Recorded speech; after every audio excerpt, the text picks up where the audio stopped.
عہد ملوکیت خلافت راشدہ کا دور حضرت امام حسن کی دستبرداری پر ختم ہو گیا اور اسلام کے سلطانی و بادشاہی دور کا آغاز ہوتا ہے۔ پہلے سلطان اسلام حضرت امیر معاویہ ہوئے۔ آپ بہت سی خوبیوں کے مالک تھے، لیکن حضرت علی المرتضیٰ کے مقابلے میں اجتہادی لغزش کا شکار ہوئے۔ چونکہ آپ حضور صلی اللہ علیہ وسلم کے صحابی اور نہایت قریبی رشتہ دار تھے، اس لیے کسی مسلمان کو ان پر زبان تان دراز کرنے کی کوئی اجازت نہیں۔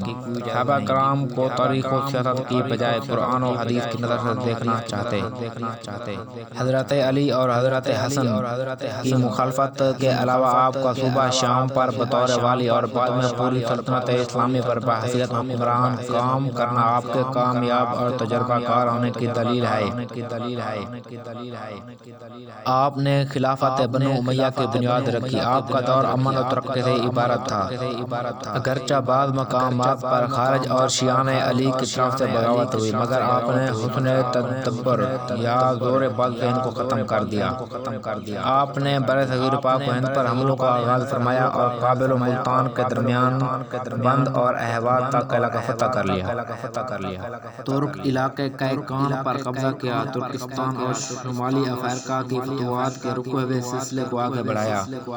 اہل روم سے مارکہ آرائی ہوئیں، قسطنطنیہ کے لیے لشکر بھیجا۔ میزان رسول حضرت ابو ایوب انصاری اسی جہاد میں شہید ہوئے تھے۔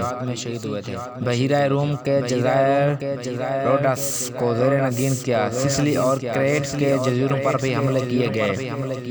ایک انتشار زدہ سلطنت میں نظم و ضبط قائم کرنا، دیوان البرید کو قائم کرنا، محکمہ پولیس کو فعال بنا کر ریاست سے جرائم کا خاتمہ کرنا،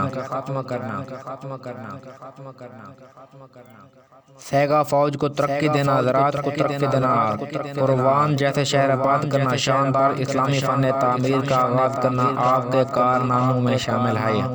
آپ کی مجلس میں عام مسلمان اور کسی سردار میں کوئی امتیاز نہیں تھا، نہایت حلیم الطبع اور بردبار انسان تھے، رعایا کے خیر خواہ تھے، شجاع تھے، دراندیش تھے، شدید مخالفین کے لیے بھی دریا دل تھے، غریب نواز تھے، کھانے پر کسی محتاج کو ضرور مدعو کرتے۔ اس کی بہت سی مثالیں تاریخ میں موجود ہیں۔ چونکہ آپ فیضان نبوت سے پروردہ تھے، اسی لیے اس فیضان کا اثر آپ کے دور حکومت میں واضح دیکھا جا سکتا ہے۔